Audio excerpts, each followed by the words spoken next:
Ladies and gentlemen, boys and girls, TJ Watson, aka Mr. Mindframe, host of the one only show, Change Your Mindframe podcast. I got three special guest stars with me today. Start the OG Skip. Go ahead and let them know what you're about. My name is Skip Williams. I'm the CEO of Full Circle Music Incorporated, as well as the president of Straight Jacket Records. I oversee the operations here at the business. We have more than one entity under this Full Circle Music umbrella. We have also Universal Sound, which is a sound company that we do live sound reinforcement for. We have Unity Hall, which is our downstairs rental venue, as well as sound stage, and the Dion Renee advertising and marketing agency, and soon to be the home of what's soon to be 93.1 WHBI, a true FM radio station here in Harrisburg. Okay. It's quite a resume there. Thank you for sharing. Pop? I am Pop Pavelli, 717 HBG artist, over here lounging in Orange Room Studios, Straight Jacket Records, here with Exeter OG here, and my partner in crime.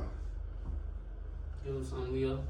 Yep, and I'm Leo Birds. I'm a signed artist for Straight Jacket Records. I'm a signed producer for Straight Jacket Records.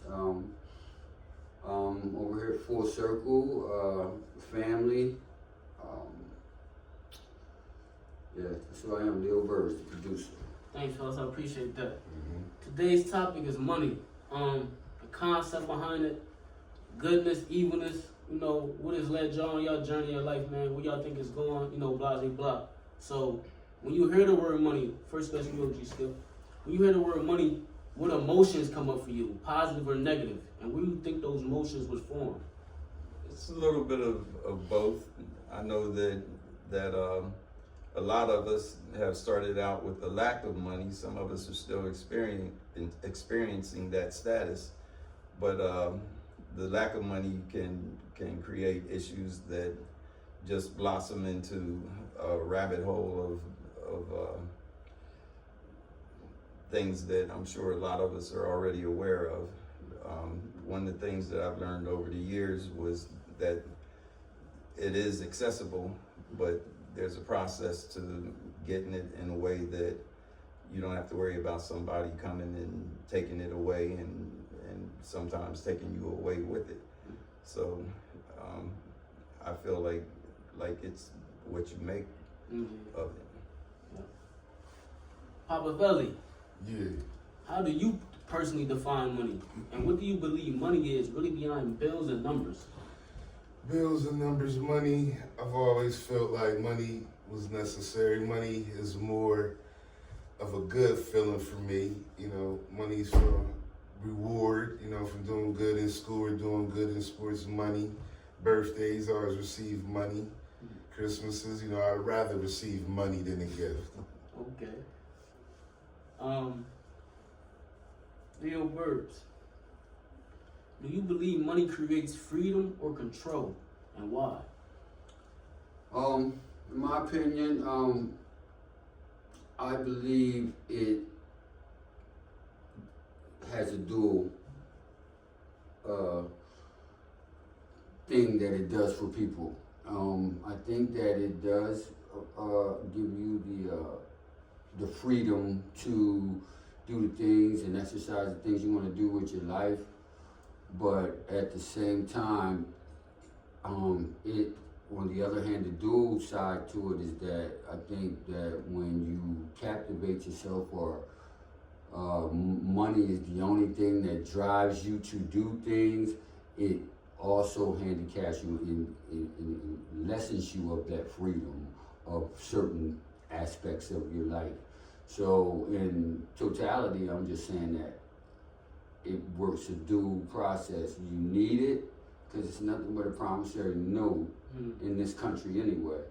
So you need it to be able to do the things you want to do and excel in your life and have your family be all right just because we're in this society.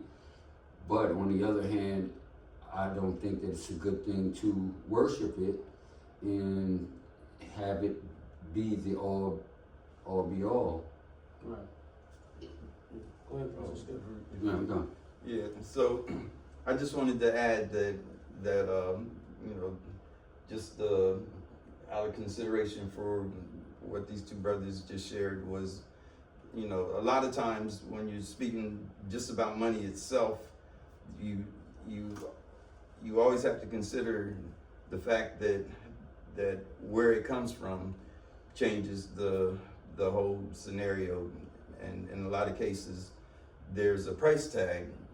People don't really look at it that way, but you could be handed a stack of bills and not realize that there's a price tag on that stack of bills. So you have to take that into consideration, and like Leo was saying, that can't be what you're chasing. The value of money only, in my opinion, relates to what you need that money for. Right. So the purpose is the things that I need, and money is just the tool to get to those things. It's not the money itself Right. that leads me. Okay. So, Papa Velli, Yeah. recording artist, you're a rapper. Been in the street before as well. What is the biggest difference, the biggest takeaway from getting money the fast way and getting money the right way? Well, the difference between that, the risks you make, the risks you take, the chances of, being away from your loved ones if you're getting it the illegal way. Good thing about the positive way, you don't have to worry about that. And I've seen good and bad. I've seen more bad come out of what people do for money. That people will take somebody down, walk them down the block for some money. So I've always seen in the streets a lot more bad things coming out of it. Now, not to say there wasn't no good things that come out of it. People would come up on a bag, so show some love, help somebody out with something, buy them something. But I can say it's been more of the negative. Mr. Skip, I got a question for you. Been around the game a long time. Been on this earth a long time. You've seen money go from this to that to this to that. What's the biggest takeaway that you can share with us? Because we are younger than you. That is money. And what's the value behind money for you? Well, so throughout the years of being involved in the entertainment industry, there's been times when money was showing up and other times that it wasn't. So, eventually I learned that during the times that it is showing up, if you can take that and create some stability so that when there's times that it's not showing up, you can still stay afloat. So and it's kind of what led us to where we're at right now, is the concept of reinvesting in ourselves and understanding the value of ownership, because that's another thing, is when you're at the mercy of someone else's discretion, then you never really have that stability. You never really have that security, because they control the circumstances of, whether the rug is going to be under you or not. So, and that's always been my advice. The other thing is building up the people around you. So instead of it being more of a competitive type of atmosphere, I try to create more of a collaborative atmosphere, because the people that I'm affiliated with, my security, if I do achieve a certain status of success, my security comes from being surrounded by affiliates that are also in that same position. So my concept has always been to support and promote that as much as I possibly can. Just knowing that guys like these and now you too are people that I want to contribute to your construction, so that I know that I have strong people that will be in my corner if I need them, or somebody to help deflect what comes after you once you start gaining success, because that's something that all of us can count on. As soon as we start gaining traction, then that negative element is going to be looking for a way to bring us down. But it'll be a whole lot easier to bring just me down than it would be for that negative element to come and try to bring all of us down. Right. 1 second, make sure we still on. Always edit. All right. Mr. Leo Birds, if you could tell your 21-year-old self something about money that could help him on his tenure life, on his journey, what would be the biggest takeaway you would give him?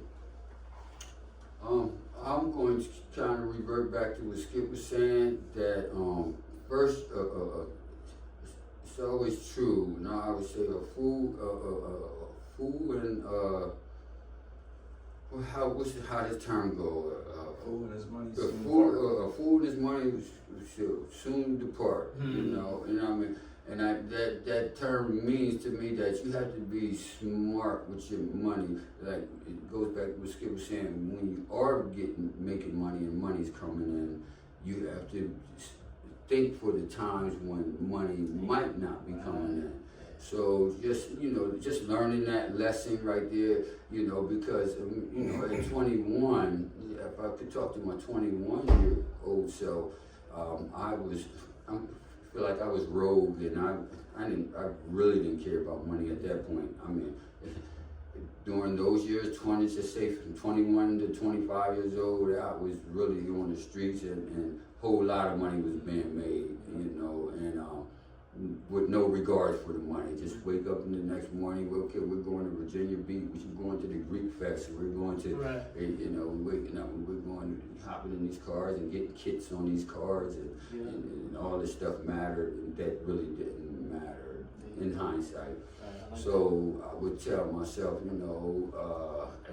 I would tell my sons, save your money and do some real productive things, some real solid things that will help you in the future. Right. I got one more. This is for all three of y'all. Start with you first, Skip. If you had all the money you could dream of, what would you do with it? Well,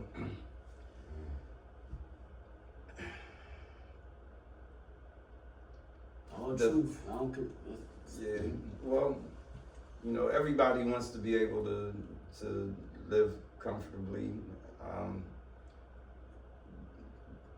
There have been times when there was enough that I had access to enough that I didn't have to worry about anything for myself, but I still knew too many other people that weren't in that position, and I don't really have much of an appetite when I know about other people that aren't eating. So, I think that if I was in a position, and that's one of the reasons that what I'm trying to do now, because I already didn't have to worry about being able to take care of myself. But my goals are spectacular because my reasons are spectacular, and that means that there are so many people that I want to be able to serve that I have to do something on this scale. So if it worked out to where I had that kind of budget, that would be my top priority, is making sure that I can get my appetite back by making sure that the people that weren't eating will be eating. I like that. Thanks for sharing. Same question to you, Big Papa Velli. Yeah, that was a good answer, you know. Yeah, I mean, but you know, I mean, that was very mature, respectful. Me, I'm spending. I'm blown. You know, what I mean, What I'm you spend it blown. on though? You know what I mean?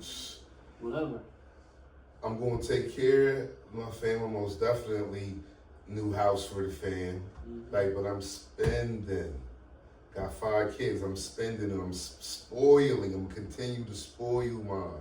Yeah. Luckily, I got people to be like, yo, like Bird said before, save.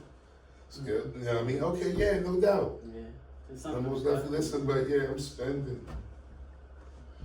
Yo, Bird. Yeah, for me and me and Skip and Pop as well was having this discussion a lot.